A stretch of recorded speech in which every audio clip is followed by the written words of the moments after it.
ഏറ്റവും വലിയ നഷ്ടം സ്വന്തം ശരീരത്തെ, സ്വന്തം കുടുംബത്തെ നാളെ പരലോകത്ത് നഷ്ടപ്പെടുക എന്ന് പറഞ്ഞാൽ അതാണ് ഏറ്റവും വലിയ നഷ്ടമെന്ന് അള്ളാഹുവിന്റെ കലാം നമ്മളെ പഠിപ്പിക്കുകയാണ്. കാരണം അതിശക്തമായ തീയാണ് നാളെ നരകത്തിൽ നമുക്ക് അനുഭവിക്കാനുള്ളത്. ഈ ലോകത്തുള്ള മൊത്തം തീയിന്റെ 69 ഇരട്ടി തീയാണ് നാളെ നരകത്തിൽ ഒരു മനുഷ്യനെ സംബന്ധിച്ചിടത്തോളം അയാൾക്ക് അനുഭവിക്കാനുള്ളത്. ഏറ്റവും ചെറിയ ശിക്ഷയെ കുറിച്ച് അല്ലാഹുവിന്റെ പ്രവാചകൻ പറഞ്ഞു, നരകത്തിൽ ഒരു ചെരുപ്പ് ധരിപ്പിക്കപ്പെടുമെന്നാണ്. ആ ചെരുപ്പ് ധരിപ്പിക്കപ്പെട്ടാൽ അവന്റെ തലയോട്ടി, അവന്റെ തലച്ചോർ തിളച്ചു മറിയുമെന്നാണ്. നാളെ നരകത്തിന്റെ കാഠിന്യമാണ് അള്ളാഹുവിന്റെ പ്രവാചകൻ പറയുന്നത്. എത്രത്തോളം എന്ന് വെച്ചാൽ ഖുർആനിന്റെ ശൈലി നോക്കൂ നിങ്ങൾ. നമുക്ക് ഏറ്റവും അടുത്ത ആളുകളുണ്ട്.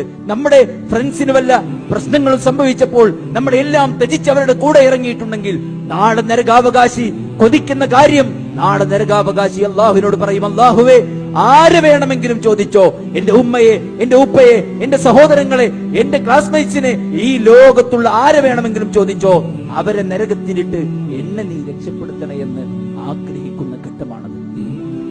വല്ലാത്ത ഒരു ദുരന്തപൂർണമായ ഘട്ടമാണ് അവിടെ ഒരു മനുഷ്യനെ സംബന്ധിച്ചിടത്തോളം അനുഭവിക്കാനുള്ളത്. നരകത്തിന് അതിശക്തമായ ആഴമുണ്ട്, അതിശക്തമായ വിശാലതയുണ്ട്. നരകത്തിലെ ഒരു മനുഷ്യന്റെ ശരീരം ഈ കാണുന്ന ശരീരമല്ല. ഒരു മനുഷ്യന്റെ ഈ ഷോൾഡറിൽ നിന്ന് മറ്റേ ഷോൾഡറിലേക്ക് 3 ദിവസത്തെ യാത്രാ ദൂരമുണ്ടെന്ന്, ഒരു കാഫിറിന്റെ മുഖം ഉഹദ് മലയോളം വലിപ്പമുണ്ടെന്ന് അള്ളാഹുവിന്റെ പ്രവാചകൻ പറയാണ്. എത്രത്തോളം? അവന്റെ തൊലിയുടെ കട്ടി 42 മുഴം കട്ടിയാണ്. മദീനക്കും മക്കക്കും ഇടയിലുള്ള പ്രവിശാലമായ ഭൂപ്രദേശം എത്ര വിശാലമാണോ അത്ര വിശാലതയുള്ള സ്ഥലം ഒരു മനുഷ്യന് മാത്രം നരകത്തിലിരിക്കാൻ ആവശ്യമുണ്ടെന്ന് പറഞ്ഞാൽ ഭീമാകാരമായ മനുഷ്യനാക്കി നാളെ നരകത്തിലേക്ക് വലിച്ചെറിയുമ്പോൾ അതിനുള്ള തീജ്വാലയും അതിനുള്ള കരിമ്പുകയും അതിനുള്ള ശക്തമായ ചൂടും അതിന് ശമനമായി ഒന്നും നമ്മെ സംബന്ധിച്ചിടത്തോളം ഈ ദുനിയാവിൽ ചൂടി നമ്മൾ ശമനമായി കാണുന്ന ഒരുപാട് കാര്യങ്ങൾ അതൊന്നും അവിടെ ഉപകാരപ്പെടില്ല. ഈ ദുനിയാവിൽ എന്താ നമ്മൾ ആഗ്രഹിക്കുക? ഒരു ചൂടിന് രക്ഷപ്പെടാൻ കാറ്റ് വേണമെന്ന് ആഗ്രഹിക്കും, അല്ലെങ്കിൽ തണൽ ലഭിക്കണം, അല്ലെങ്കിൽ ഒരു നേർത്ത വസ്ത്രം കിട്ടിയാൽ നന്നായിരുന്നു, അല്ലെങ്കിൽ കുറച്ച് വെള്ളം ലഭിച്ചാൽ ചൂടിൽ നിന്ന് ശമനം കിട്ടും.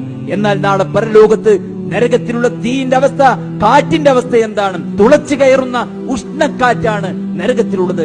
തണലിന്റെ അവസ്ഥ എന്താണ്? കരിമ്പുകയാണ് നരകത്തിലെ തണൽ എന്നുള്ളതാണ്. മാത്രവുമല്ല വസ്ത്രം എന്താണ്? ടാറിന്റെ വസ്ത്രമാണ് നാളെ നരകത്തിൽ ഒരാൾക്ക് ലഭിക്കുന്നത്. അവിടെ കുടിപ്പിക്കപ്പെടുന്ന വെള്ളം ഒരു വെള്ളം അതിശക്തമായി തിളപ്പിച്ച അതിശക്തമായ ചൂടുള്ള വെള്ളമാണ് നരകത്തിൽ ഒരാൾക്ക് കുടിപ്പിക്കപ്പെടുന്നത്. പറയുമ്പോൾ നിതാന്തമായി അറ്റമില്ലാതെ യാ അഹ്ലൽ ജന്ന, സ്വർഗ്ഗക്കാരെ, ലാ മൗത്ത്, ഇനി മരണമില്ല. യാ അഹ്ലൻ നാർ, നരകക്കാരെ, ലാ മൗത്ത്, ഇനി മരണമില്ലെന്ന് പറയുമ്പോൾ സുഹൃത്തുക്കളെ, സഹോദരങ്ങളെ, നമ്മുടെ മുൻഗാമികൾ ഭയപ്പെട്ട് കരഞ്ഞു. അടുപ്പിലെ തീ കത്തുന്നത് കണ്ട് സ്വഹാബി കരഞ്ഞു. ഭാര്യ ചോദിച്ചു, എന്തിനാണ് നിങ്ങൾ കരയുന്നത്? ആ സമയത്ത് അദ്ദേഹം ആയത്തോതി കൊടുക്കുകയാണ്. നാളെ നരകത്തിൽ ഒരു മനുഷ്യനെ സംബന്ധിച്ചിടത്തോളം അവന് കരിച്ചു കളയും നരകം. ആ സമയത്ത് അവന് പല്ലിളിച്ചവനായിരിക്കും, അവന്റെ മുഖത്തെ തൊലിയില്ലാത്തവനായിരിക്കും. വെള്ളം കുടിക്കാൻ വേണ്ടി നൽകപ്പെടുമ്പോൾ അതിന്റെ വെള്ളത്തിന്റെ ആവി തട്ടിയിട്ട് മുഖം ഉരുകി ഒലിക്കുമെന്ന് അള്ളാഹുവിന്റെ കലാം വളരെ വിശാലമായി വളരെ വിശദമായി ഹൃദയത്തെ തട്ടി ഉണർത്തിക്കൊണ്ട് നമ്മളെ ബോധ്യപ്പെടുത്തുമ്പോൾ ചേർത്ത് വെക്കാനുള്ള ഒരു വാക്ക് അള്ളാഹുവിന്റെ പ്രവാചകൻ പറഞ്ഞത്, ഞാൻ നരകത്തിലേക്ക് എത്തി നോക്കി, ആ നരകത്തിൽ ഞാൻ ഏറ്റവും അധികം കണ്ടത് സ്ത്രീ സമൂഹമേ നിങ്ങളെയാണ് എന്ന് അള്ളാഹുവിന്റെ പ്രവാചകൻ പറഞ്ഞെങ്കിൽ സൂക്ഷ്മത അനിവാര്യമാണ്. മാറാനും തിരുത്താനും ഒരു പുതിയ ജീവിതം നയിക്കാനും നമുക്ക് ഓരോരുത്തർക്കും സാധ്യമായിട്ടില്ലെങ്കിൽ സഹോദരിമാരെ, നാളെ ഒരു കരച്ചിൽ വരാനുണ്ട്. അള്ളാഹുവിന്റെ ഖുർആൻ പറയാണ്, നാളെ നരകത്തിൽ അവർ മുറവിളി കൂട്ടും.